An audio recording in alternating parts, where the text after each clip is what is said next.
until we figure out how to edit we don't have editing equipment at work, and I haven't figured out the app. Yeah, I was gonna ask, can you, once this recording is complete, are you able to edit this part out, or does it really just start? I haven't been able to find that, but I did see, yep, somebody, Vanessa, Yeah. it poured in Freehold 30 minutes Oh ago. man, freehold. Yeah. Yeah, it's black all around. I mean, the sun's out right now for me, but it's black all around otherwise. The entire around me, because I can see it, but it's like, no, we're not gonna rain here. It's picking and choosing. Hmm. Oh, somebody's in the question and answer box. Let's see. That's Carol from Spring Lake Heights, Hello, Monmouth, Spring. and it poured here this afternoon. Oh wow. Yeah. So something I did is I have a small planter, well, not small, but not huge, of herbs that I'm growing on my apartment porch. And today, so overgrown. So my mother said, take a couple of bunches, hang them upside down, twine them up, and hang them in your kitchen. And the aroma in my apartment right now is lovely. I hung Italian oregano. Oh And yeah. it's so nice. So I guess I'll dry it that way because we used to dry basil that way upside down. I mean, they still do at my parents' house. And then I'll be able to use it for cooking, maybe, or like seasoning, I guess, would be different. So Sure. Yeah, that's exactly what you would do. You hang them up and do that. who needs to buy expensive Bath and Body Works wall plugs when you get herbs doing it for you? All I say is just don't put it in the oven and cook it.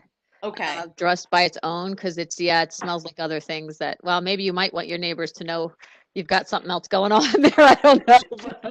You're self-healing or something. I'm not sure. But that's what we used to do at Wawa. They would put, extra oregano on a piece of paper and put it in the oven, and it smelled like medicinal herbs instead. And yeah, Ah, gotcha. yeah, it was Well, like, oh, guys. here we'll be talking about an animal, aka the skunk, that also has a very potent smell. So, Oh yes, but to me, that's about as bad as the medicinal smell as well. potent.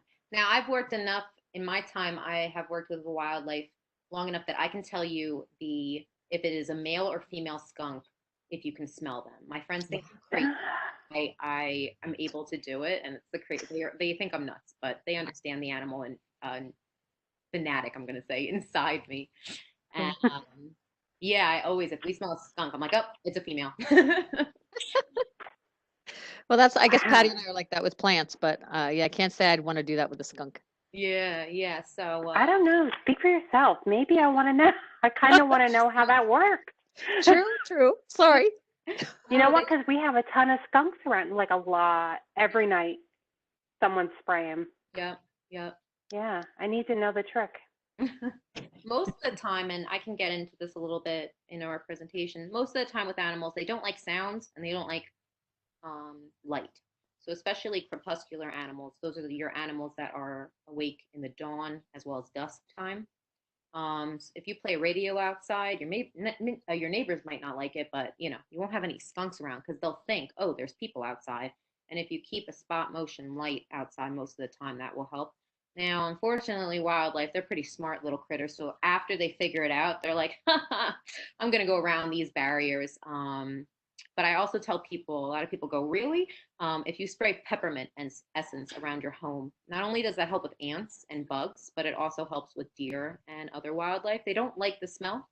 Um, and so they try to avoid anywhere that smells like peppermint. So I have yet to try this out. Usually I just use peppermint essence. But my curiosity, because someone recommended this to me the other day, could you melt down a candy cane into like water almost and just spray around? So if you hear, we're talking about cooking with oregano, but here I am, I'm trying to melt down peppermint. That worked. So just get peppermint essence of peppermint oil or whatever from the cooking. Yeah. So the only someone asked about could they use peppermint plants? Well, deer don't eat peppermint plants. I don't know if that would deter the skunks. If you do peppermint or spearmint plants, your backyard's gonna smell like mint. I love the smell. If you're not a fanatic about it, then that would cause an issue. But I don't see why not, because they won't touch it at all. They'll be like, ugh. They have no interest. Now, rose bushes, on the other hand, we all know if we have deer in our backyard, they will just skim your rose bushes in one setting because they love the taste of that. So I have found that my mother does a mixture of peppermint and garlic puree. And so you can only imagine what our backyard smells like, but it helps quite a bit. And I don't want to say the downfall because I don't mind this at all, but the only con to using something like a natural peppermint essence, whatever you get, compared to what you buy in the store, like, deer repellent, is that it is more environmentally friendly. But if it rains, you have to go out with your peppermint spray and respray. So if that's a difficulty for you, then I could see why, with the store-bought stuff, you spray it, it stays for a while. So, balance. So I was going to say, and we are talking a little bit more off the cuff, more so than research based information. So just some of those, somebody put in the Q&A, sugar in the candy cane, and the sugar in the candy cane would definitely attract ants. The sugar would, but the mint is what we're talking about. So. And you're absolutely right. There is no fact sheet saying yes. that is off the cuff. These little home remedies that we've learned through experience. Yeah. And for some people it works and other people, oh no, but again, we always have to be careful about their labels and whatnot when we don't know what somebody left in a bottle and somebody drinks it, or God forbid. I would think you'd understand mint. But for those of you that have never grown mint, it can get very invasive in the garden. So you do want to use some caution, put it in a pot above ground, something like that, where it can't send its runners out if you would like to grow some and also keep the rest of your garden mint free. So, yeah. So I think we are, you got a pretty good crowd on. You've got 27 people on. Hi, everybody. So, yeah, so I'm going to get us started if you're ready, Amelia. Okay. I am. Okay, so I want to welcome everybody tonight to our So You Found an Orphaned or Injured Wild Animal, and What Do You Do Next? Our presenter is Amelia Valente, and she will be regaling us with stories of animal rescues and what we can do to help those animals that may need it, or to know when not to touch or interfere if necessary. I also want to make a comment that all the videos and microphones are off except for sorry, Amelia and Patty and myself. For those of you that haven't met us yet, I'm Susan M. Hart-Servideo from the Rutgers Cooperative Extension. I am one of the horticulturists as well as oh my gosh, the Master Gardener Coordinator for our county and Ocean County. I forgot there for a second, sorry. Patty Dixon is also with us. She's also one of the horticultural consultants in the office. And Amelia is actually in our office as well now, formerly from Monmouth County as a 4-H program associate. So it's, we're collaborating with trying to get a little bit of everything going on. So the other, if we're asking if you can use the Q&A feature, which if you don't know where that is, there are some icons in the bottom of your screen that says there's 3 dots. If you click on that, it should pop up and you would click on Q&A and then type your question in. We can answer chat, but chat also pops up for Amelia, and I didn't want it to interfere for her attention. I get distracted easily and I don't want her to. And lastly, we do have a program. We finally figured out where the survey goes. We do have a survey that is on our program so that when we close or stop the program, at 7:30 or just beyond, there will be a pop-up window, or in your browser will pop up the survey. It's a 6-question survey. If you could take the time and fill that out and let us know, so we can keep presenting and hear what you guys think and what you guys may want to see us present more. So on that note, and if you miss it, we can always send it out separately afterwards when we put up our recordings. So, okay, it is being recorded tonight, and I'm going to stop there. And Amelia, take it away. Thank you, Sue and Patty. So hi, everyone. Thank you so much for joining us this evening. So yes, I'm going to be teaching about what do you actually do if you find a wild animal. Is it injured? Is it orphaned? Does it need your help? And what steps to take if you have to bring it into a wildlife rehabilitationist. So as Sue said, I am the 4-H program associate, part of Rutgers Cooperative Extension. We're a youth development organization focusing in projects with a little bit of everything: cooking, humanities, horticulture, animals. And we are, why won't it let me change slides? Aha, there we go. We are equal opportunity. So no matter who you are or what your background is, we welcome you with open arms into our RCE family. So you will see really cute photos tonight. All of these photos I have taken myself, including this one. So I am a wildlife rehabilitation senior care staff member. So I'm going to explain in a little bit about what that means and basically what my background is. Basically, this is just an overview of what we're going to discuss as well. I'd like to explain a little bit more about what wildlife rescue and rehabilitation is. And just as I said, what are we going to do if you found an animal, and as well as how can you become more involved. So after this presentation, if you go, wow, I would love to volunteer too, I want to teach you guys what to do. So this is just a little bit about me. I'm going to go really quick through this slide. But I was a 4-H alumnus. I grew up in the project raising rabbits and doing their teen leadership programs. I have my bachelor's of science in conservation, wildlife, and management.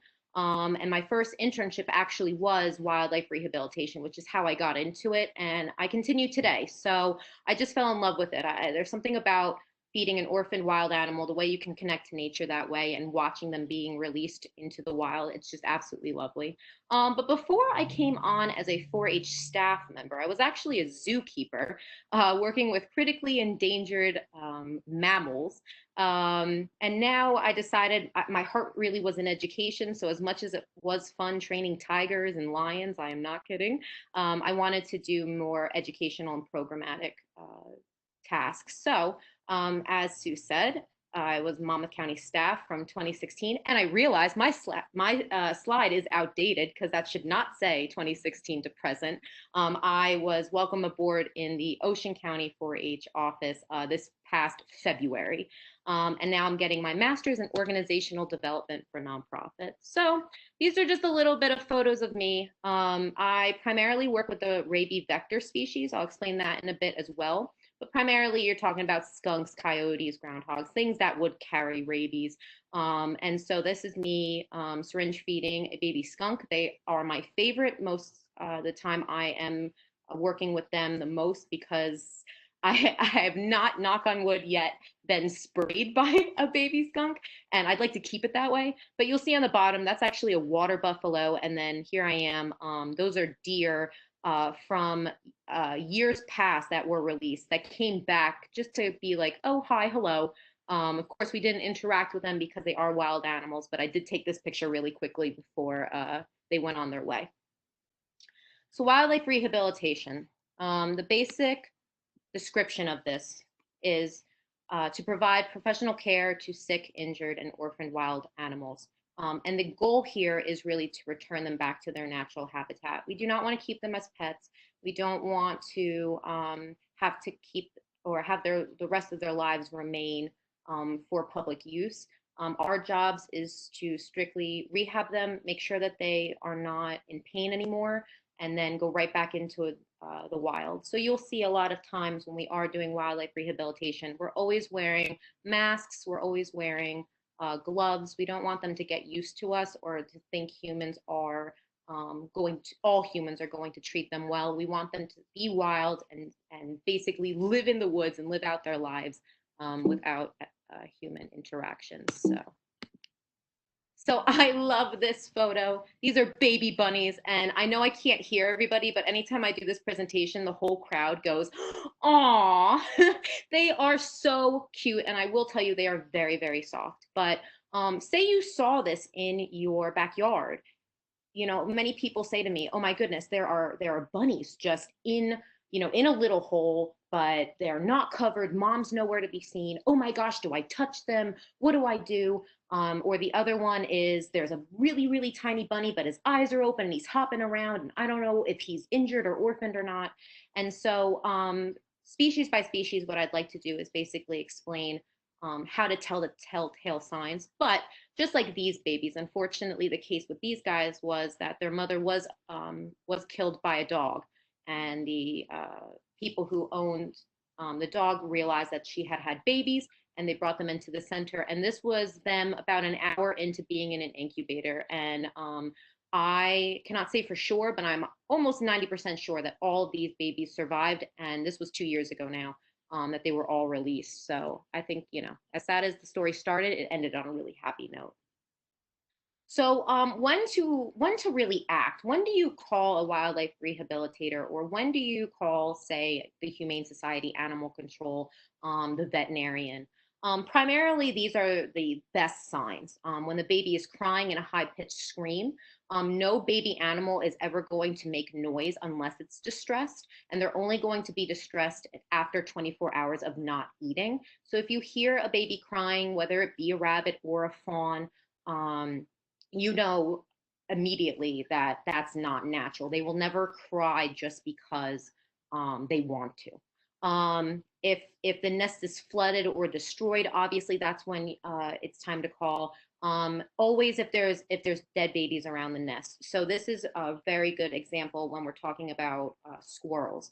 If you saw a squirrel nest, if you up in a tree or in a bush, and you notice that there are dead babies either on the floor of the tree or again in the nest, that mother would have removed those deceased babies immediately. So if she hasn't, there's a problem there. That means mom is not around, and we have to act quickly.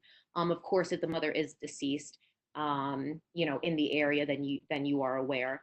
And so I always say, you can see in this photo that these babies' eyes are open. They are probably 2 to 3 days away from starting to venture out, away from the nest.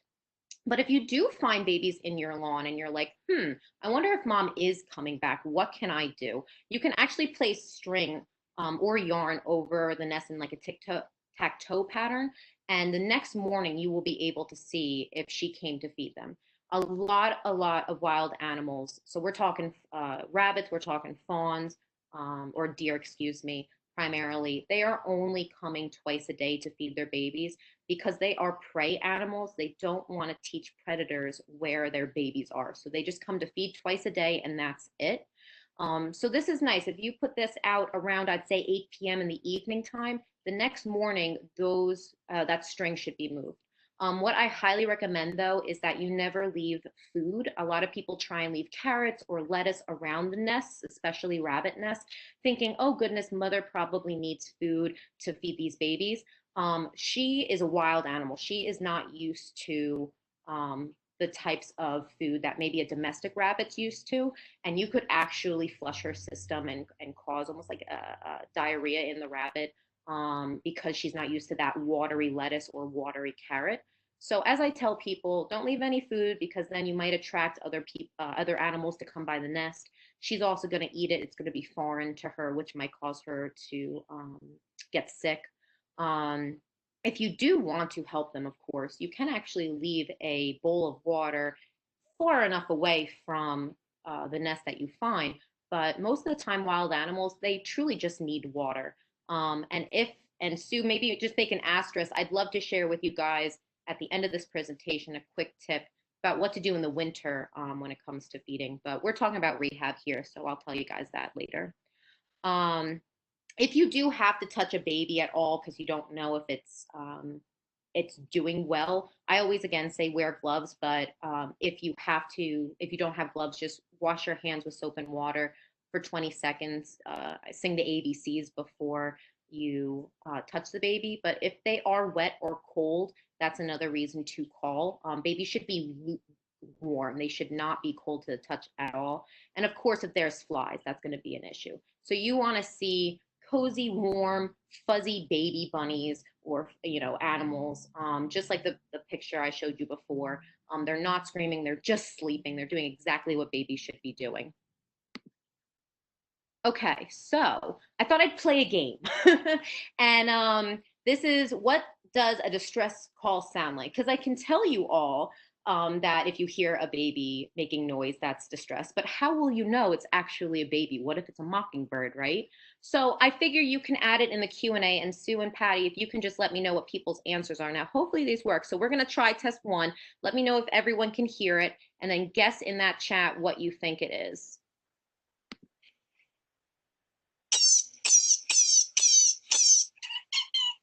Awesome. I'll play it one more time.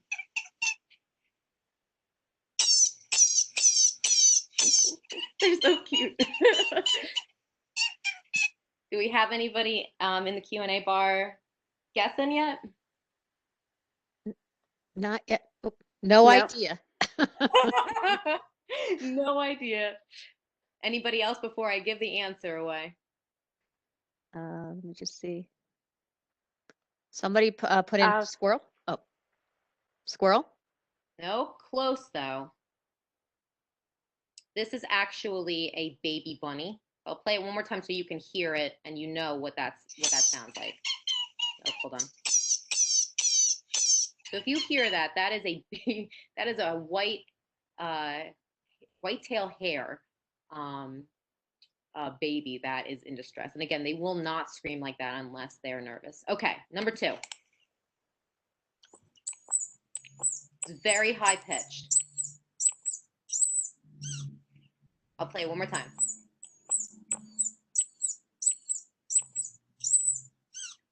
Now, a funny anecdote with that one, I was testing them with my father the other day, and he told me he could actually not hear that one. So he was like, you need to get a better sound. So it might have been difficult for some people because it is so, so high pitched. But does anyone have any guesses of what that could be? I just remember I was wrong when you asked me. Somebody said a bird with a question mark. Okay, nope, no birds. I should mention these are all mammals. I think I checked this one. We have another squirrel. Yep. So that was actually a squirrel. Yep. So you can kind of hear the difference. Let's go back to bunny really quickly. It's very like lower, and it's like, whereas squirrels are very, very high pitched. Come on, let me click on it. And again, apparently it's very hard for people who are my father's age to hear that. Oh, okay, let's try number 3. On a roll.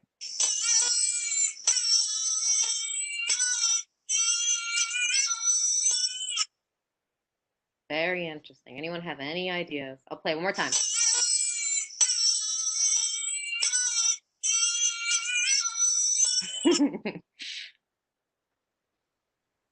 Again, I don't think I guessed any of these right when you showed them to me.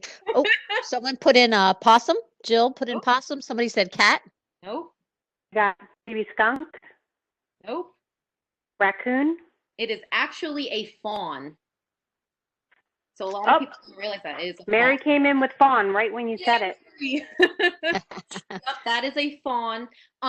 There is just so everyone knows who's listening, there is a condensed slide presentation that we're going to send to you if we haven't already, and I included this slide. So goodness forbid you know in a couple of months you find something, you can just play along with these. But I did include in that slide what they were, so you knew.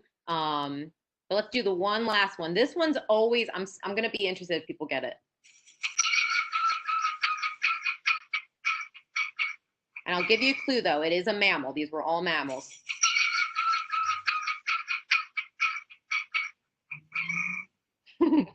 My dad's Model A. I did this with the kids a couple of months ago, and they could not figure this one out. Does anybody have a dog? Nope. No, I'm not. I'm seeing LOLs. Really good answers, though. Truly, really great. I'm glad that people are getting into this, but it is actually a fox. That is a fox pup. Yeah, that's right. So again, I have all of these recordings with what they actually are, with the titles underneath in my slides to send out. So again, if you hear this in the coming months, next spring, you're like, what did that crazy animal person tell us to do? So yeah, so if you hear those sounds, if you see a baby that has flies around it, and honestly, I feel as though any true animal lover will know if an animal is in distress or not. We just have that innate sense. So if you just have that gut feeling that something's not right, first and foremost, we always want to call a licensed wildlife rehabilitator. I have a link for you of all of the people registered in the state. These are people who have gone through a series of intense training. They are all usually volunteer. Some veterinarians actually hire on wildlife rehabilitators, but most of them, again, are volunteers doing this in their barns, in their basements and such. So, all of my experience has been volunteering with them. But you want a professional that's really been trained in what to do. Call them first before handling the animal, because most babies will get very stressed out if you pick them up. And you want just to have their opinions if you're making the right choice. We never want to feed a wild animal. We just had a case this past summer where we unfortunately had to put a baby squirrel down. The people gave the baby almond milk, thinking, well, it's a squirrel, it likes nuts. But baby squirrels have no idea how their stomachs do not digest that at all. And we felt it was best to literally take it out of its misery, because it was stomach, poor thing. But that's why I always tell people, never feed them. Wildlife rehabilitators, if you have to keep them overnight, will tell you exactly what part water per electrolytes that you could give them, just to hold them over for the next 24 hours. But we actually get specialized formula shipped most of the time from the West Coast, with specialized formula for the different types of animals. So we actually have a skunk milk powder, which is cool.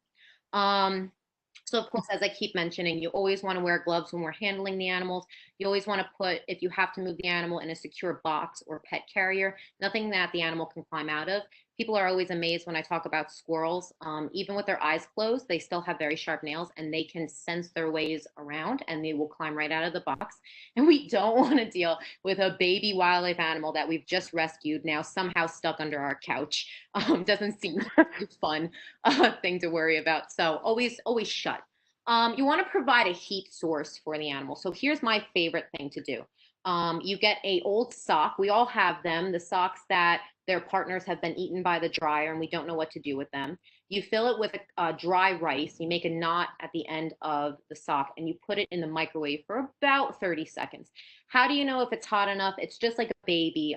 You put it right underneath your palm. This is the most sensitive area for a human, so you're able to see if it's warm to the touch. You want lukewarm. You don't want burn. And you put that sock into the box with the baby. You do not need to put the baby on top of the sock. If the baby wants to get closer to the heat source, they will make sure that they shuffle on down. You do not have to worry about that whatsoever, because especially with neonates, they don't have their fur yet. They're all skin, and you don't want to burn the poor thing. Or what you can also do is you can, for half of the box only, put a heating pad underneath, just half, because again, the baby can shift its temperature depending on how it's feeling. I always say, during transport, you want to provide a blanket or a towel just so that they can hide under. They feel safe. It reminds them of holding on to mom. And you want to keep them the rescued animal, in a dark and quiet place. Another situation, we had a very stressed out possum come in because the person was transporting them to our center and for 50 minutes was blasting screamo music. So this poor thing was like, ah! So we just put him right in the dark, right in a quiet room, and let him calm down. He made a full recovery, but I always tell people, yeah, we all like to blast our music while driving, but when you're transporting a wild animal, if you do need music, if you're one of those people like myself and I transport, I play classical. Animals really love classical music. So this is the list. If I were to click on it, it is a simple Google to New Jersey Wildlife Rehabilitation Centers, and it comes up county by county of who's available. Now, I have to warn you that, again, a lot of this is volunteer. So especially during this time, we're seeing a lot of people who do this as just, their hobby, having trouble bringing or accepting animals into their center simply because they're trying to, work, and life as we know it right now is a little bit crazy. Do not fret, though. You can always call your local humane society. You can always call your local animal control. They are all in cahoots, as well as your local police. They're all in cahoots with each other. They all know who to contact and who's available to bring in a baby. So it's just a little bit of calling sometimes. Most of the time, too, during the peak hours. So I want to say between 9 a.m. Actually, no, excuse me, 7 a.m. to noon, and then from like 5 p.m. till about 9 p.m. Rehabbers are feeding babies. They're always on a set schedule. So if you do have to leave a voicemail, just follow those guidelines I gave you of what to do and how to hold the baby in a box until a rehabber is able to call you back. 99% of the time, they call you back. So I always say, oh, I'm sorry, Patty, did you? No, sorry, that was me. Yeah. There was a question in the, and it kind of pertained to your rice slide or about rice. They wanted to know how often, Denise wanted to know how often should the rice be reheated? Very good question. I'd say every 4 hours. So if you have to keep the baby overnight, I would do it right before you go to sleep. So, if I'm keeping an animal overnight, I always check on it around 1 in the morning, and then I'll wake up again around 6 and rechange the sock out. Which also, side note, they make really good muscle presses. So if you are in a pinch for that for your own self, those socks work wonders. Just make sure, a lot of people, I should have mentioned this before, don't cook the rice beforehand. That's not needed at all. It's just completely dry rice. So yeah. Are there any other questions that I can answer before we keep going? We're pretty good? Okay. Yeah, well, nothing's showing at the moment, but now that you opened it up, it may. Yeah, exactly. And if so, Sue, just, give me a little wave and I'll stop. Okay. So I have mentioned before why we shouldn't care for animals, and this is another prime example. This is a possum. When they are neonates, they need to be gavaged. So this is actually a tube that goes right into the stomach. It's pain-free, and that way we can inject food right into this animal. Their mouths are just so tiny that if you were to fill their mouths with milk, sometimes they'll do what's called aspiration, where the milk actually goes down the windpipe instead of the esophagus. And you can only imagine the pain that must cause an animal. We don't want that. And so a trained rehabilitation or rehabber, excuse me, or a trained senior care staff member like myself, I know exactly how to insert this without causing the animal any discomfort, knowing that fully it's going into the stomach, and then I can measure how much food is going into it. But a lot of people think, oh gosh, I'm going to starve the baby if I don't feed it. Not at all. Most babies can go with for a couple of hours, if not overnight, just fine, so long as, again, we're able to take care of them the moment that they come into the center. And I also recommend, if anyone's on Instagram, they know darn well that people have been sharing pictures of keeping baby raccoons recently, or at least my Instagram has been showing me that. And they are so cute and they play and they're awesome. But the reason we don't want to keep these animals, again, they are wild and these guys will ruin your homes. A lot of times what happens is, I call it the change of the wild. When you have a neonate baby come into the center that's very dehydrated, very injured, and they have to spend a couple weeks at the center, they'll switch on you quickly, where they'll start cooing at you because they know that you are the thing that is giving them milk and feeding them. And then all of a sudden, it's like Mother Nature's calling them home. And that's really how we know that they're ready to go back into the wild, because they'll start growling and just have nothing to do with humans. And so when you keep these guys as babies, you think, oh, they're so fluffy. Look at this baby. It's crawling all over me. And then click, it starts attacking you. And there's no way you could put we call them feral animals. There's no way you could bring that animal back into the wild for it to survive, because it's already learned wrong living tactics. So as I say, as cute as they are, if you know somebody or you yourself want to rehab a raccoon, but you do not want to release it, I highly do not recommend it. So let's talk about an animal transportation box. So I'm going to ask another question. We'll leave it to see if anyone gets it. Why wouldn't this box be a good transportation box? Can anybody tell me? I'll give it a couple of seconds, or if there's any questions. Yes, if you know, go right ahead. No, I'll let the presenters, or at least I think, but is there anybody, or not presenters, but attendees? Let's see if we get anybody. Okay. There's somebody in the chat that just wrote, too bright, too much light, can't make it darker. Too much stimulus, stresses them out. No air holes. Yeah. Okay. Great. You guys all got it. So, this picture I took a while ago, but where the red is, there's actually holes. But there is such thing what's called capture myopathy, and it's Mother Nature's way of helping prey animals when they get attacked. Essentially, the heart just stops. It causes for a very peaceful death if you're talking about hunters and hunties. So when you put baby bunnies, who are one of the most prey animals out there, I don't think they're not predators to anything besides your grass.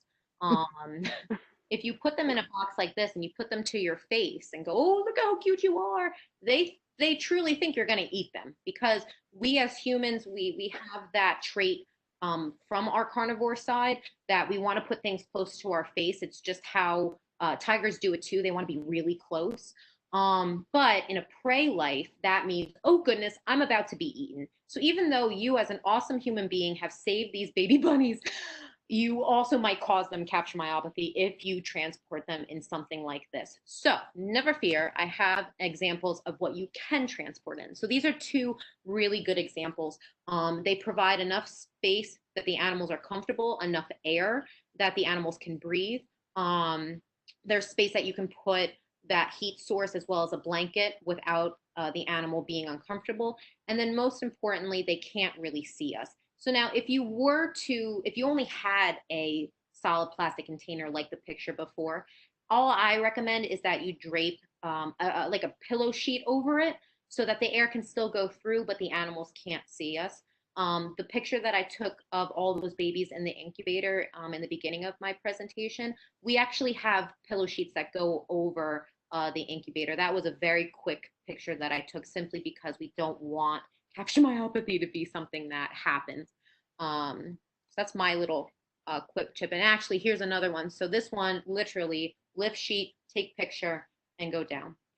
When an animal arrives to the center, you have to fill out a couple of paperwork. It's just government of where you found this animal, who you are, kind of thing.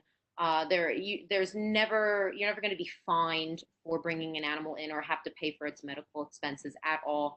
In fact, most veterinary offices that do take in orphaned or injured wild animals, the towns themselves actually have a budget that they will pay the veterinarians to care for them, simply because we don't want the public to not rescue a wild animal because they think, oh gosh, when I go to the vet with my dog, it's $500 and this is going to be an expense. That doesn't happen. So when they come, they get checked out by staff. Their vitals are taken just to make sure. Now, this just wasn't one litter, this picture. This was a group of 2 litters coming together. We will usually combine them just, again, to make sure that they can maintain that heat source. And that way, it's easier just for the rehabber to know all of your bunnies are in one incubator and you can count all of them at one time. So they'll also, when they come in, get a beanie, as I call them. These are hand crocheted hats almost that act as that pouch, that nest. So something like the opossums that live in their mother's pouch, you put them right in there and they feel secure. This is a really great service project too. The animals love it. So this is a little groundhog that is fast asleep in his little pouch, and they are all different sizes. As I tell people, you can actually sew these for rehabbers. They will take them. You can find the template online. And so this was Christmas. They sent us a Santa one, and you can see the squirrels do not care.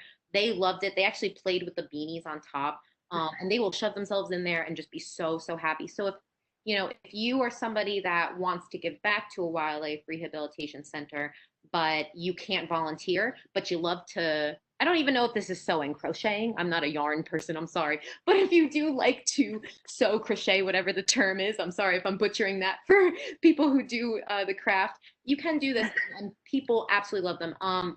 They will soil them eventually, so we only use them, we wash them as much as possible, but once they get really dirty, we have to throw them out. So our rehab centers, and I'm sure all of New Jersey, anyone who is using these, there's never a shortage or never a need for us to say like, nope, we're good, we have enough of these. There's never enough, I should say that. So yeah. So I'm going back really quick. I just wanted to show you a really quick pic of a healthy rabbit's nest.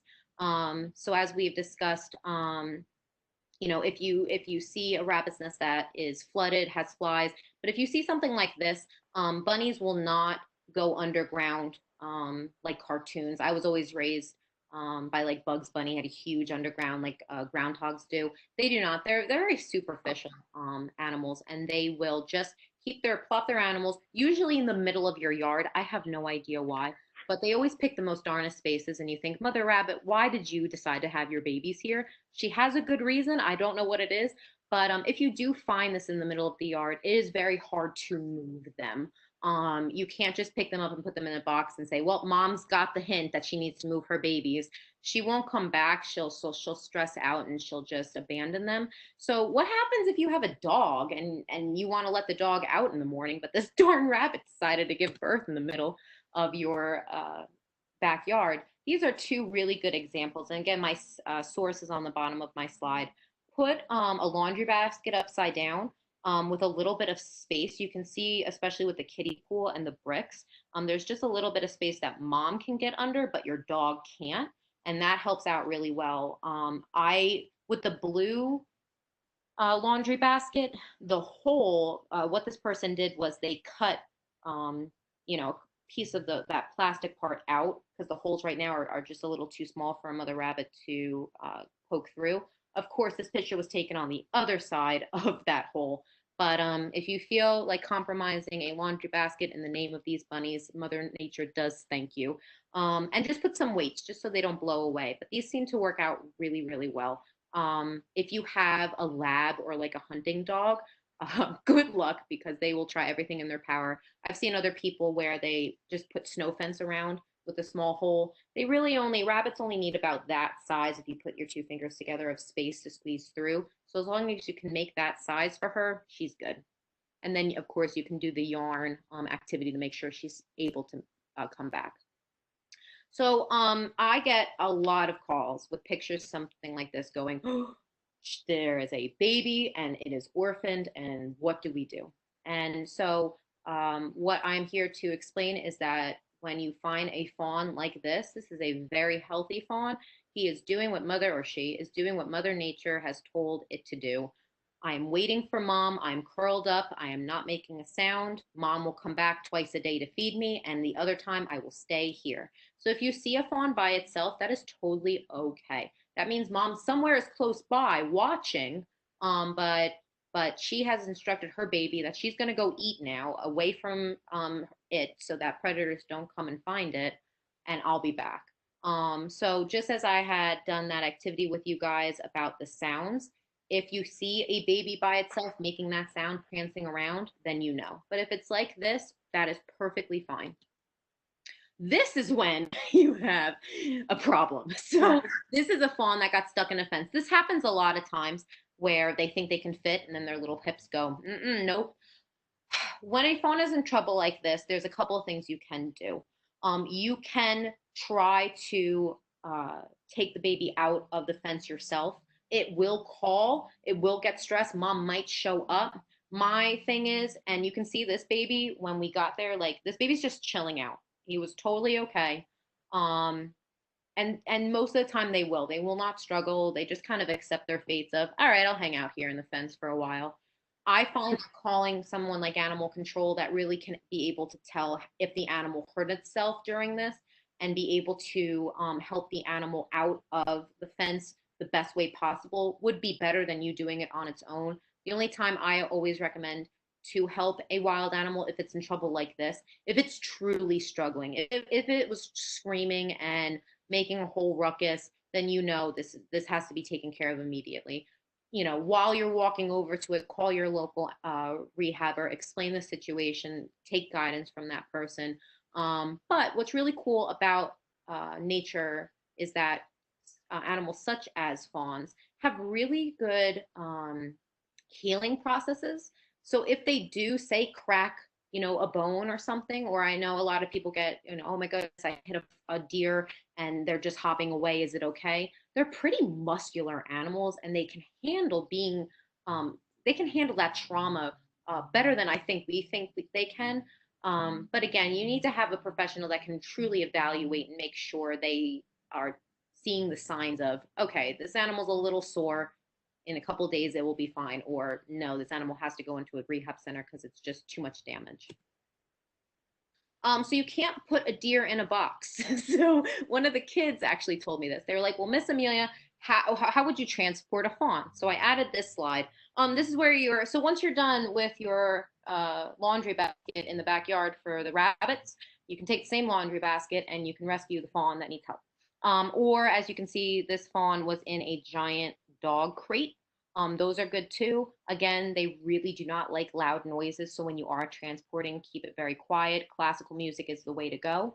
But with the laundry basket, of course, put a blanket over it so it can't jump out. Most of the times they will lay down and just be quiet. I really, in my experience, and it's been 11 years now, have never heard of a fawn causing ruckus during transport because they don't like the car. They just kind of want to sit and be quiet. So yeah. So I thought I would just put this story in really quickly to tell you all how incredible fawns are. Before I do, I just want to check in, Susan, Patty, is there anyone in the Q&A? Are we pretty good? You look good. Awesome. So this was one of my favorite stories and something that I always want to include because it's a little bit of inspiration for this evening. So this is Erik. We every season pick a different letter of the alphabet and name all the animals that name. Now it's just for our purposes. They all have an ID number. So that year was E. This was back in 2012. Or excuse me, actually the summer. Oh no, yeah, the summer of 2012. Erik was hit by a car and had horrible road rash on the side that actually he's laying on. And he spent the entire summer with us. We have like a fake skin paste that goes on their backs, and we wrapped him, and we had to do it every 3 hours, and we bottle fed him. And he was such a good fawn. And he was released with a group of other fawns together, actually on property. The rehab center that I volunteer at is backed by 100 acres of woods. So somewhere in Erik's situation where he was still very frail from that accident, she is so far back from the streets that it was just, let's release on property and he can just live out his life as a deer. So if everyone can remember with me, 2012 was the year that right around Halloween that Hurricane Sandy hit. And the woman that I rehab for called me up 24 hours before that storm hit. And she said, you will never believe what is in my front yard. She goes, 15 deer that Erik rounded up and are looking at me like, can I go in the barn now, please? So not only were these deer rehab deer from that group that we sent him out with, rehab deer have a little bit lighter of a skin or a coat color than wild deer. It's just because of nutrition. And then you could tell that he had about 5 or 6 wild deer. She opened up the barn door. They all went in. They laid down. That storm passed. She opened up the barn door 2 days later and they all went out. It is fascinating to me that animals can sense when storms are going to hit.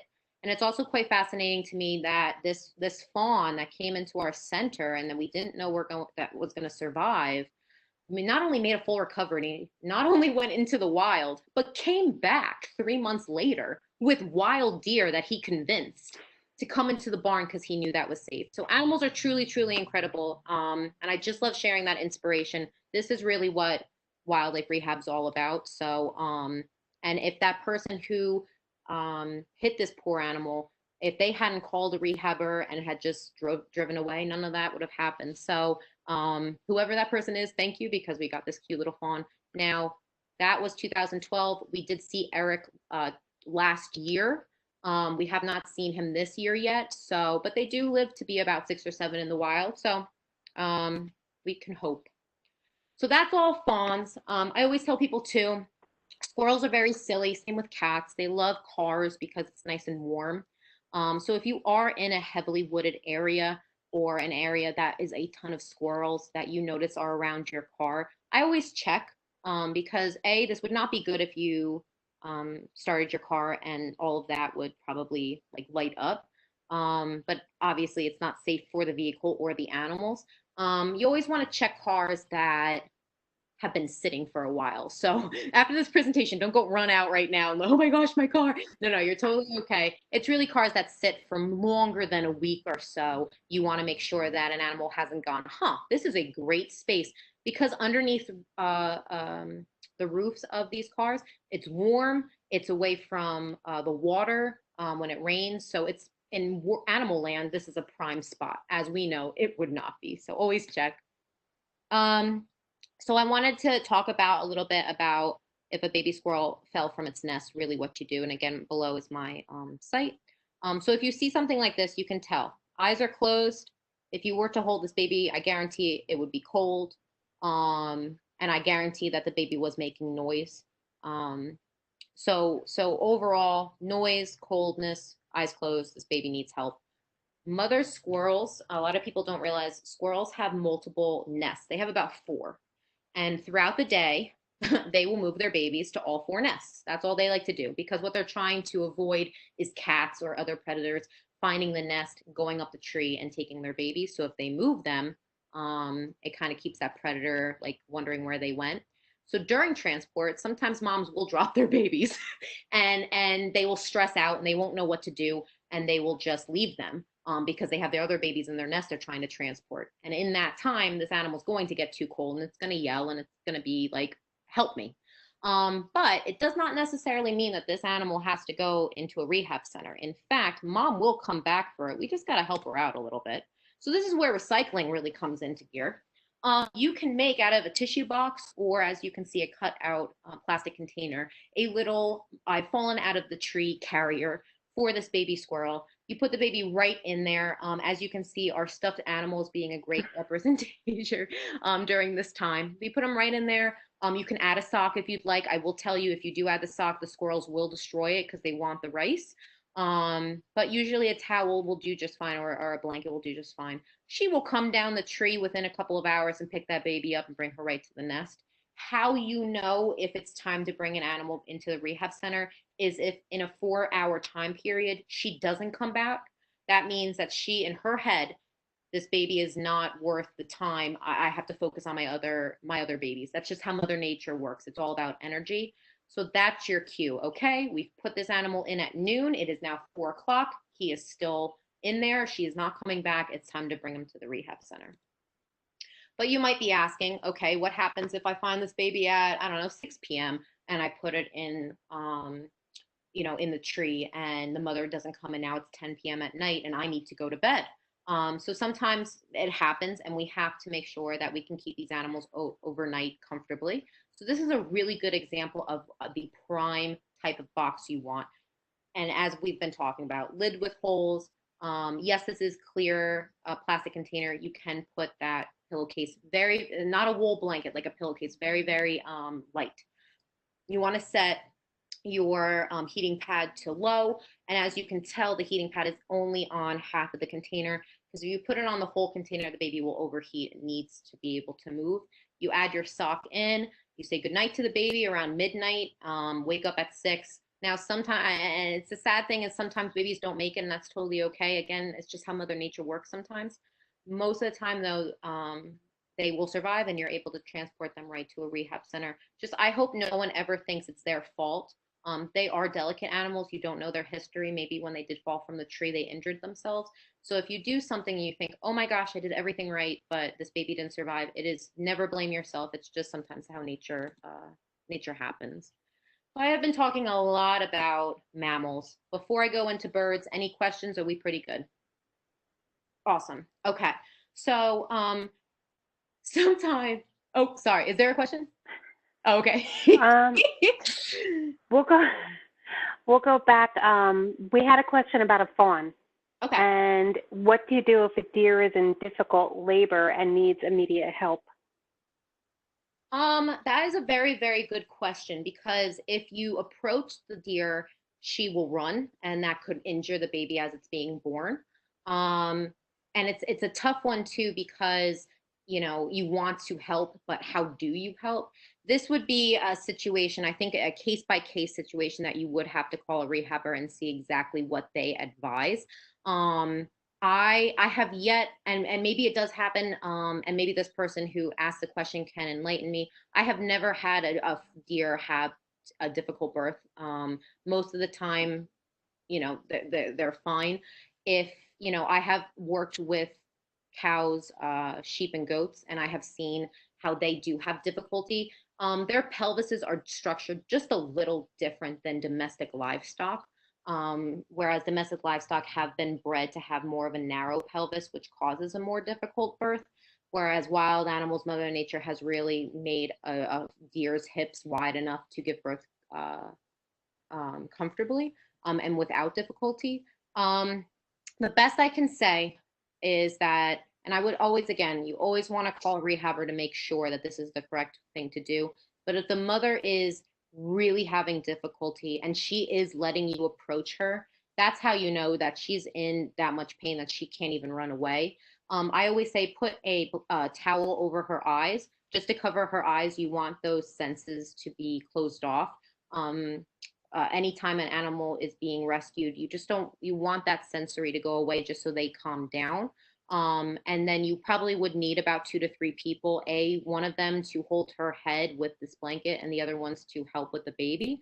But it's tough because unless you're someone who works with livestock and know how to deliver an animal like a fawn, you might be hurting them more than you think. So as always, make sure you're contacting your vet or animal control. They will come out immediately. Or most of the time, just let nature, if she's able to give birth. It might take a while, but she might be able to do it on her own.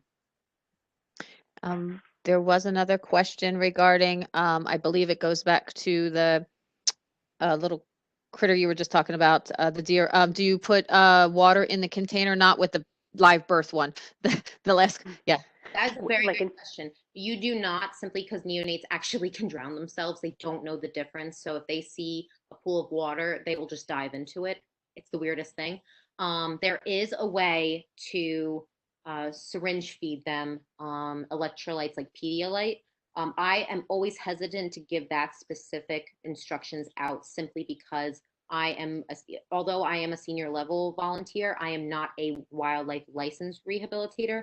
And every rehabber has a different strategy for different stages of animals, depending on how old they are. And so those people will be able to tell you exactly what size syringe, exactly how much Pedialyte or whatever type of sugar water that they've prescribed to you. But if you cannot give them anything, don't put anything in the cage. And also, too, it would also cause it to be really, really humid in there because of the heating pad, as well as you're almost making a mini sauna for the animal, which it might be comfortable for us, but not for them. So when in doubt, just leave the water out. Yeah. Which I rhymed. I didn't even realize. I have a question for you for myself, but I'll ask it at the end because it's nothing.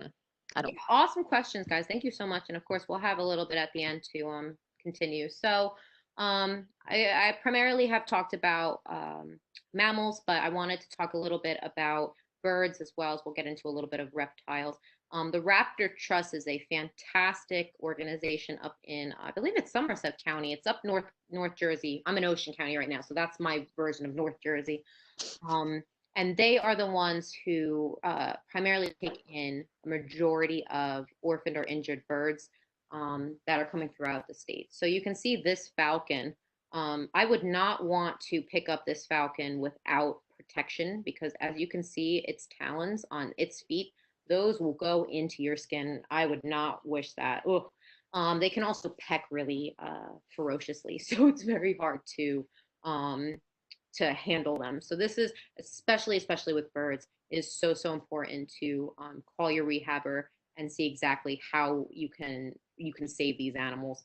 I love this chart though. This is from their site, and it's kind of able to say, like, I found a baby bird, now what? And one thing I really wanted to discuss, and again, this is on my resource page, so you're able to look at it, or you're able to go to their website and download it for yourself. But what thing I wanted to talk about was the difference between fledglings and hatchlings. We'll get into that in the next slide. This is a very wordy slide, but essentially it almost says the exact same thing as mammals. You want to wear gloves and goggles. Cover the bird with a light sheet or towel if you have to, just to make sure their wings don't flap and you're able to contain the animal carefully and humanely.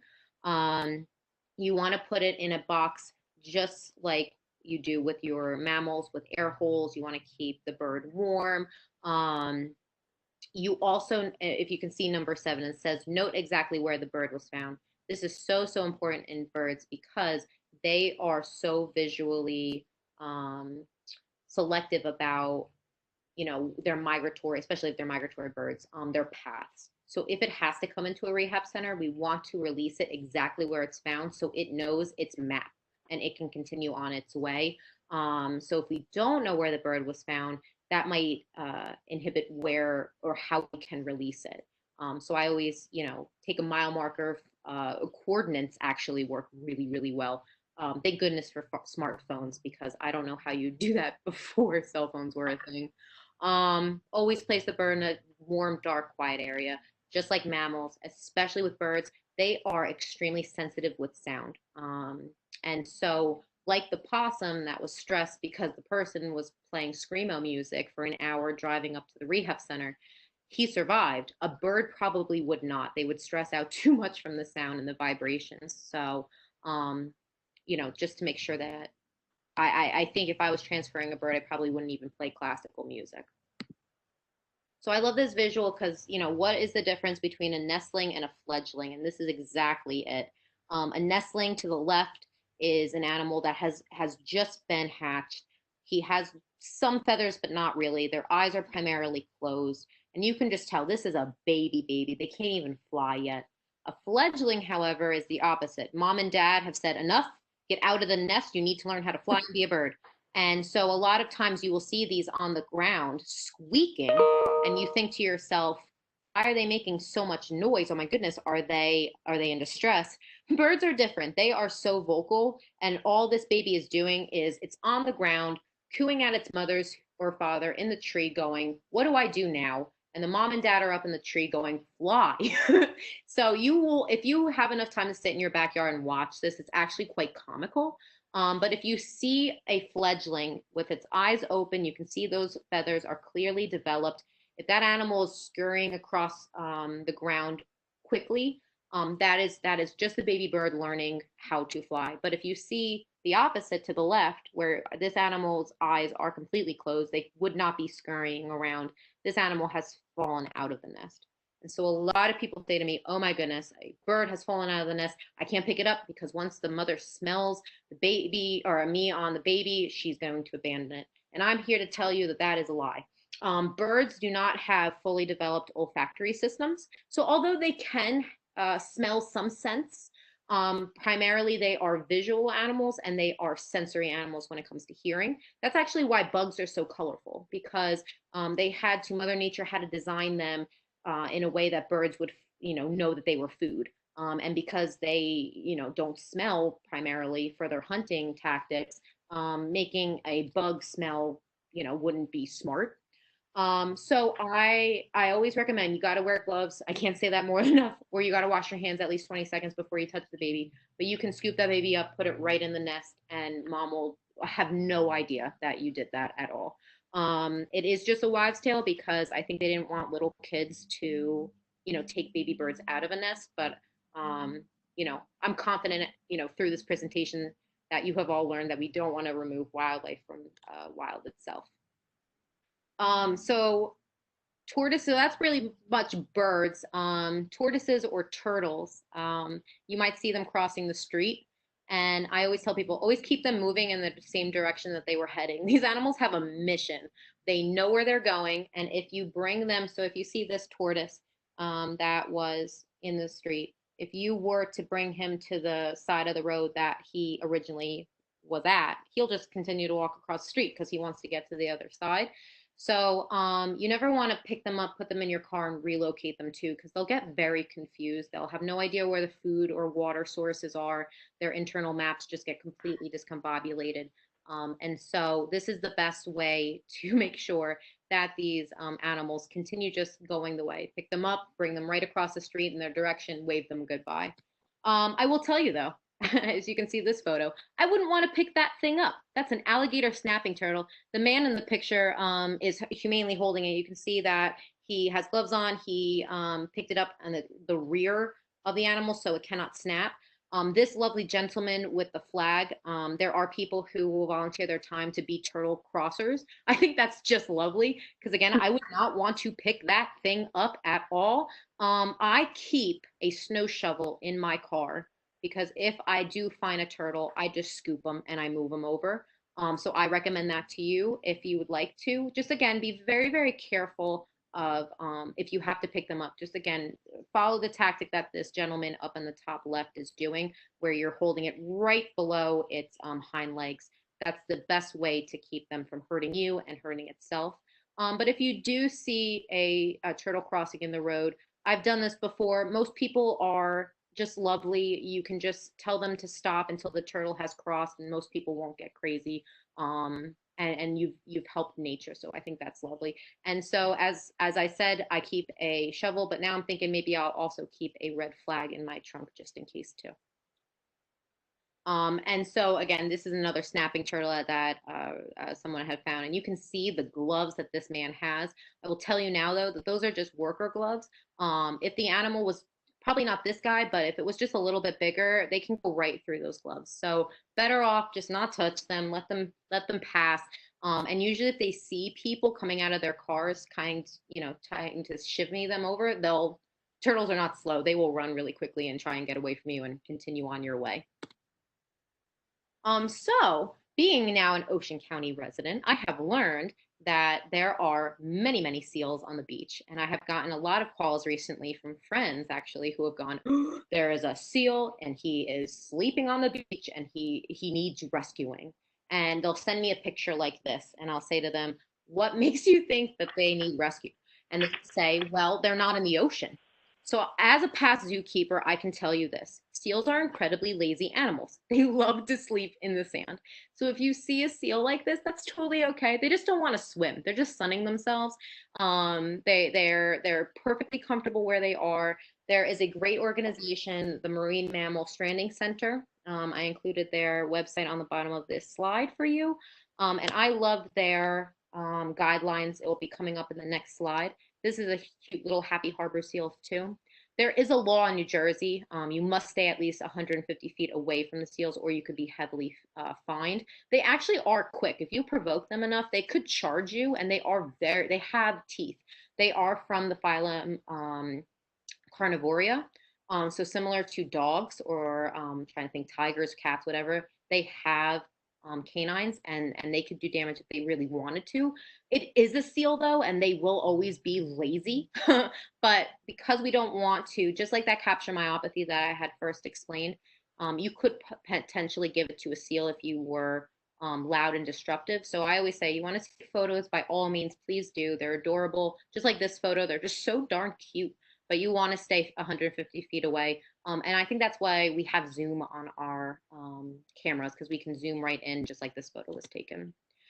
So what I always recommend, there's two organizations. There's the National Oceanographic Atmospheric Association, that's NOAA as it's called, or the Marine Mammal Stranding Center.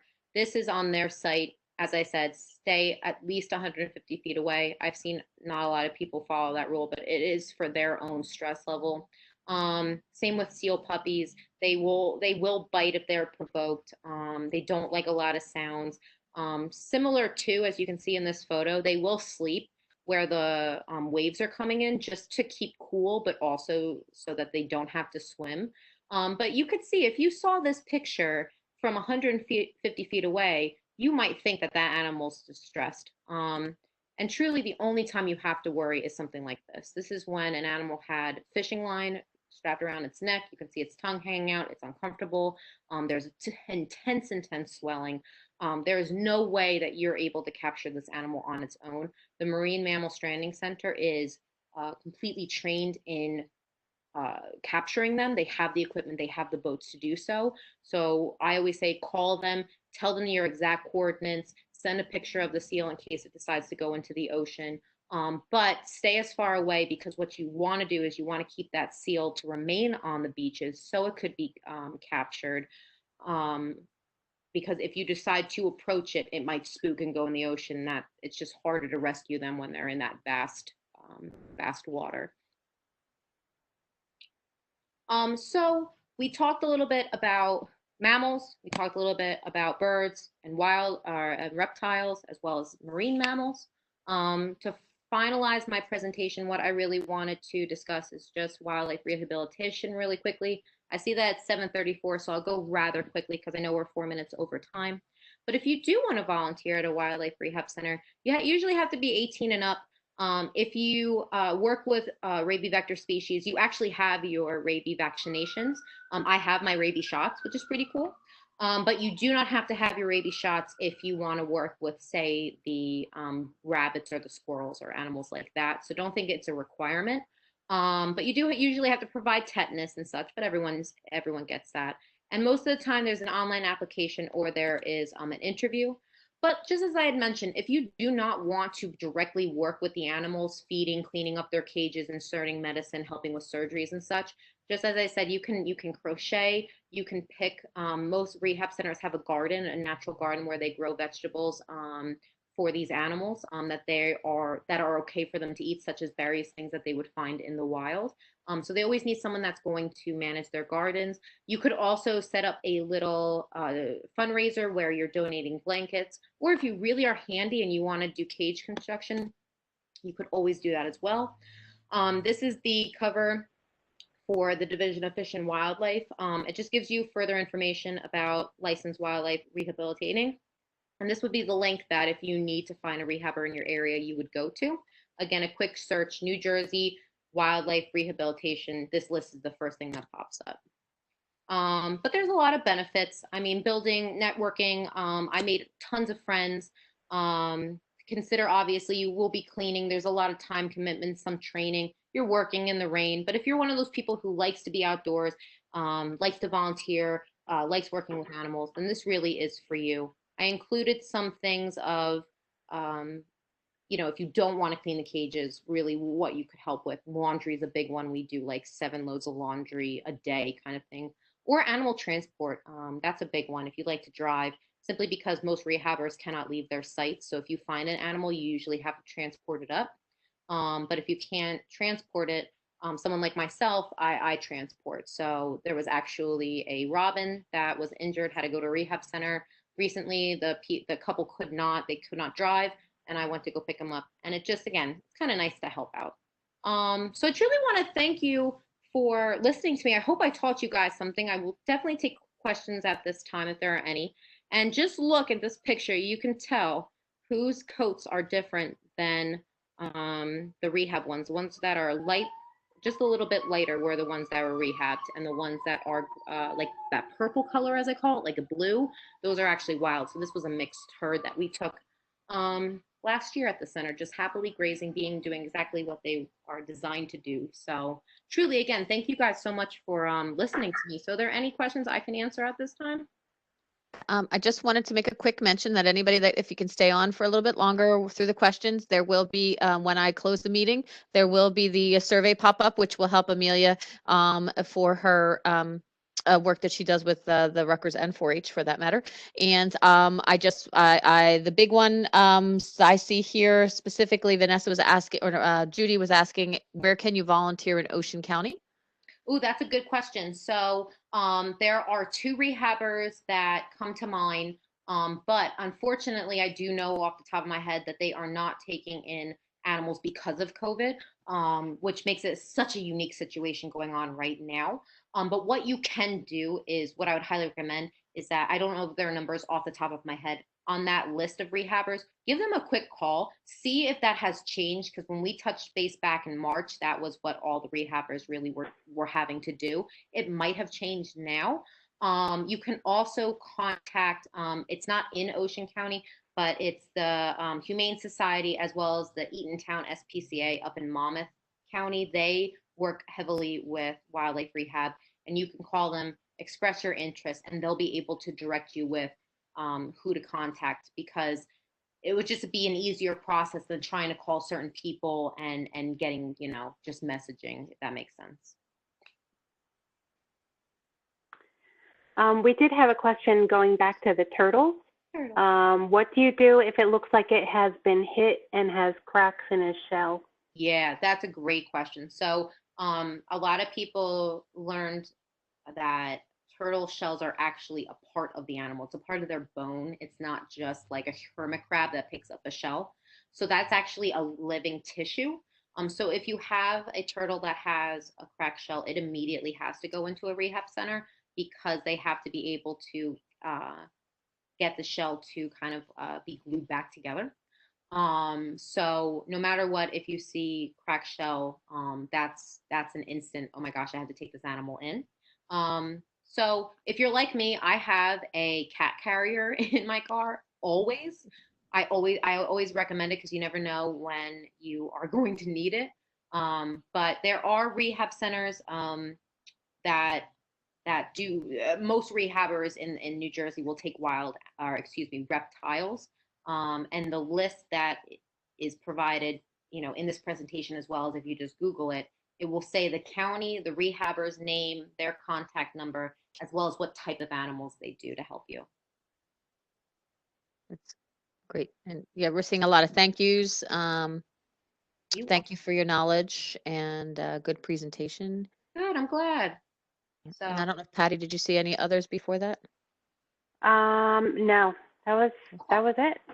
Yeah. Oh, there was one I answered it because you had mentioned it about the Oh, yeah. coloring for their coats. You Mhm. said the difference was because of nutrition? Yeah, I would say so. It's just because I think it actually, my theory, and this is just theory, I don't know if there's any research, but the first milk that a mammal gets is filled with colostrum, which is good bacteria for its gut. And most babies get colostrum their first the first month of life. So if it is a neonate, if it's a brand new baby that's brought into the center and they're given just formula, although it has good bacteria in it, we cannot replicate to a T of deer's milk. And so, yeah, they are just a little bit discolored. And it's so interesting. You would never know unless you were spending time with them, rehabbing them. And then you pick it up and you're like, that's why. So, again, that is just my own thoughts and collaborations with other rehabbers trying to place that together. I actually, in my own spare time, should look that up and see if there's any research indicating that. So, okay, and we did have, thank you for answering that, sorry. We did have somebody asked, how do we get a copy of the presentation? Teresa, if you had registered before, I think 11 or 12 o'clock today, you did get an email saying that this was the handout. It didn't have all the pictures because they were copyrighted. So, but it does have the information that's on Amelia's slides. And if you did not get it, you can always email. You'll get a thank you email from us after this presentation, and you can always email and we'll make sure we get it to you. awesome. We can't put it on the website, unfortunately. I'm going to put the recording up, but I can't put the PDF on the website. And so something I just realized too that I have my asterisk is a lot of people say, what can I do for the winter to feed a wild animal? And we all have bird feeders. I do too. They're so cute. I always put a bowl of water out with Gatorade powder. I kid you not. It provides the animals some electrolytes that most of them need in the wintertime, but it defers the water from completely freezing. It makes almost a slushy. And so the animals can still drink that. So it's not necessarily food that they need during the wintertime. It's actually water. So if you want to do that, go right ahead. It's completely, and I always, for some reason, don't ask me why, but through experience, most wild animals prefer the orange Gatorade. So, I am not kidding you, but that is my own trial and error, just knowing. But it's really interesting that they will come and drink the slush almost, and that helps them a lot. So that's what I always recommend to people. No, that's great. You got to put that in your slides, though. Yeah, right. I got to figure that out. So no, but that's a really, I never would have thought of that either. And I guess the only other question I had, do you mix it with water, Vanessa? Yep. Okay. Yep. And my question was, you talked about the mammals. I'm assuming baby fox or any kind of predatory animals like mountain. We don't see mountain lions, baby, but anything like that, and the baby bears, the cubs and stuff like that. We usually, I know not, but I didn't know if anybody might have that question. For, if you're saying if they're kind of endangered or needing to be rescued. So yeah, it's very similar. I know I talked a lot about bunnies and squirrels, but it's because those practices really are the same. With foxes, with with bears. Usually you don't get a lot of baby bears unless you're really North Jersey. Or we've seen actually a lot of coyotes recently in our area. You do want to watch out because those are rabies vector species. But if they are babies, most of the time they most of the time do not have rabies. They're just little babies.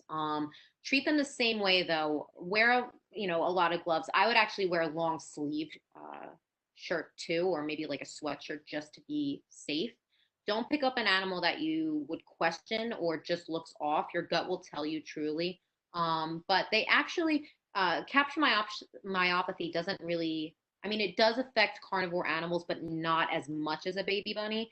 So a fox or a coyote, although they will still be stressed during transport, we don't want to cuddle them. We don't want to put them to our faces. They are a little bit more hardier in that degree. But again, they do have teeth, and we got to watch out for that. So I'm trying to think, if there's any special practices that I would do differently. I know for a fact, like with bats, I always wrap them in a blanket so that their wings don't get damaged because they are so, so delicate. But two, you never know what a bat has, and you want to make sure that you're holding this thing, and it's not, close by like the inside of your hands. So, and my thoughts too is that whatever towel you decide to hold that animal in, throw it, either donate it to the center or throw it out afterwards, just because, again, you don't know what this animal's carrying. You don't want to bring that into your house. So find the most shaggiest blanket or towel that you have to donate to wildlife. So, but yeah. Okay. And I guess the other thing is like, I guess my thing was for predators, like a coyote, let's say a coyote, how do you know when should you, other than the crying, when should you know that the mama's not coming back for this one? Because you don't want to meet up with mama bear or, Yeah. a mama coyote. Baby has similar. Baby's eyes are closed, Okay. crawling around, just crying. It's cold. Most of those telltale signs cover every single baby animal. Okay. Just because Mother Nature has designed those babies to keep quiet and don't make noise. So a mother bear, if it heard a baby distress, will come and pick that baby up and immediately take care of it. If you are unsure, so say you're in your backyard, you hear this baby bear, you can physically see it, it's crawling around, and you're like, oh my gosh, do I go outside and rescue this thing? I'd wait. My thoughts with what rehab animals is you got about a 4-hour time slot to make your decisions. So, wait an hour, wait a half hour, see if mom comes at all, see if you can spot her at least. And if not, that is too long of a time for her to have left her baby just out in the open, and that means something has happened, and then you can go right in and intervene. The distress calls that babies use are the same distress calls that they would use for to their mothers. It's not a different call, so it's not like help, I'm distressed because I want milk, and now I'm calling differently, help, I'm distressed because someone's picking me up. It's just the same call. So a mother bear would not know the difference between a distressed baby because it's out in the open or because humans are coming. It would just know that the animal is distressed. And again, after about 50 minutes, that's too long for a mother bear to go, oh, okay, maybe now we'll go buy the baby. Like, no, she immediately would spring into action. So that's a way that you can ensure that she's not going to come after you or she's in the area, kind of thing. I was gonna say, I think I opened the questions, but one of them was about how much Gatorade in the water for. Yeah, that's a good question. I always do. I don't do a lot. You kind of have to trial and error depending on the bucket. And you're right. Maybe it's time that I add a slide about that because I should. It's usually it's like a good heaping quarter of a cup of Gatorade powder per 5-gallon bucket. But you might have to, again, you might have to trial and error it. I have a standardized, like a giant dog bowl. I think it's for a Great Dane, but now my parents have a 25-pound dog and he could swim in this thing. So we donated it to to the wild. And I put 2 heaping tablespoons in that bowl. And that's probably about 4 large cups of water, maybe 8 large cups of water now that I'm thinking about it. So I don't think I'm helping when it comes to what portion size, but maybe let's see if we were going to do parts, maybe 1 part Gatorade powder per 8 parts water. Okay, thank you. And go ahead, Patty. We have someone they've seen a fox in their backyard. Does it mean that there's more than one? Probably, yes. They like to be in small packs. They probably have a den close by. Fox are very interesting, and same with coyotes, actually. They really do not like humans. They really have no interest in coming by you. They might be curious. They're very sly. When they say sly as a fox, they're not kidding. They're very sly animals. But most of the time, they have no reason to come after you. Again, unless they're rabid. So if you see them, what I call it the crazy person. If you don't want them to come by you, you lift up your arms like this and you run crazily, making all sight sounds, screaming, however you want to, make noise out of your mouth, and literally walk towards the animal. The animal will think you're crazy. I'm serious. The animal will think you're crazy and will not want to come back. They'll be like, that backyard, there's some weird stuff going on in that backyard. We're not going to go. When I raised rabbits for 4-H, I used to have fox that used to like linger because they were kind of interested in the bunnies, and I did that a couple of times, and they just learn. They get scared of you. I have often recommended doing that if you find a bear in your backyard too, and I have gotten the answer back. What in your right mind do you think I would do that if a bear was in my backyard? So I guess it depends on your comfort level, but I would not. If you do see a fox, yes, there are probably a group of them. There is a den close by, but unless they are causing ruckus, I would say that they really will not come into your yard. I know a lot of people get nervous that fox will come and attack their small dogs. True coyotes and true foxes, there's no reason to do that. What is happening though, and a big problem in the tri-state area, is that coyote are breeding with dogs, with feral dogs, and creating these hybrids. Those will attack. And it's like, how do we how do you know the difference, obviously? So of course, don't, Amelia Valenti is not saying, do your crazy pose and run towards a coyote, because that's a whole different breed of animal there.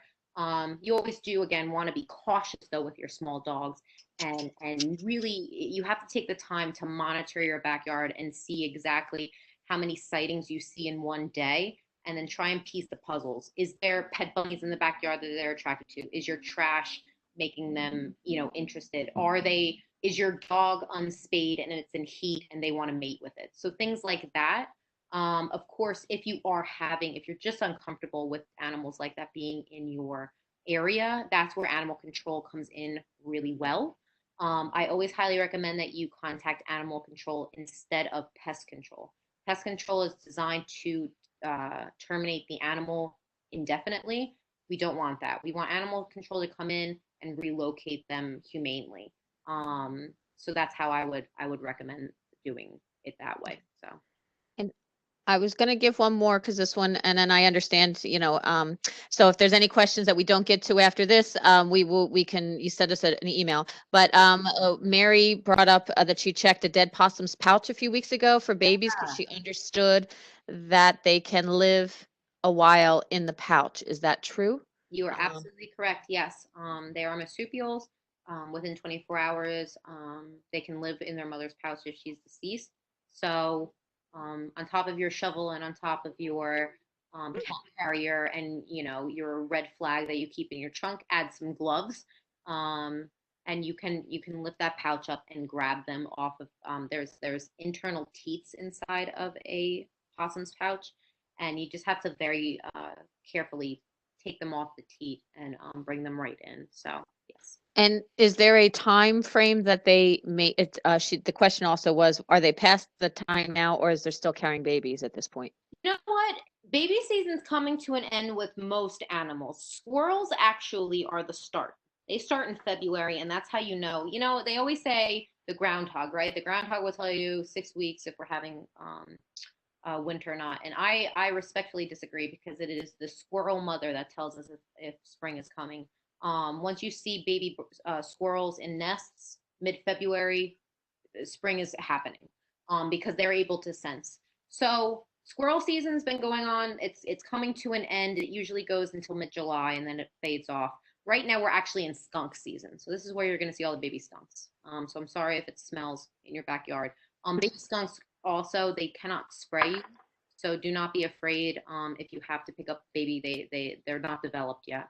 But I would say for fawns as well, we are at their teenage phase. So you're not going to get any babies right now, but you will get teenagers. And any teenager of any species of animal are just silly creatures. And so you have them a little bit more challenging their surroundings. They might hop around or something like that. And they could get themselves into trouble. So we see a lot of like teenage age babies coming in at this time. As for birds, it really depends on species. Most birds have already had their babies. May is the biggest month for babies for all species, just because then you have the whole summer to raise your babies before the fall comes and the cold comes. But I am not 100% versed in what breed of or species of bird would be hatching right now. But as you know, the geese are done, the ducks are done, such like that. So it's really primarily skunks,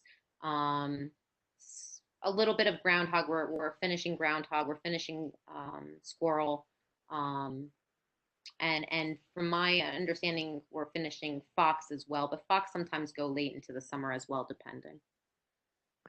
All right. Well, I want to thank you, Amelia. You actually you have 25 people or 26 people that have stayed with us through the extra half hour. So I want to thank you very much for your presentation. This was so awesome. You've got to do this more.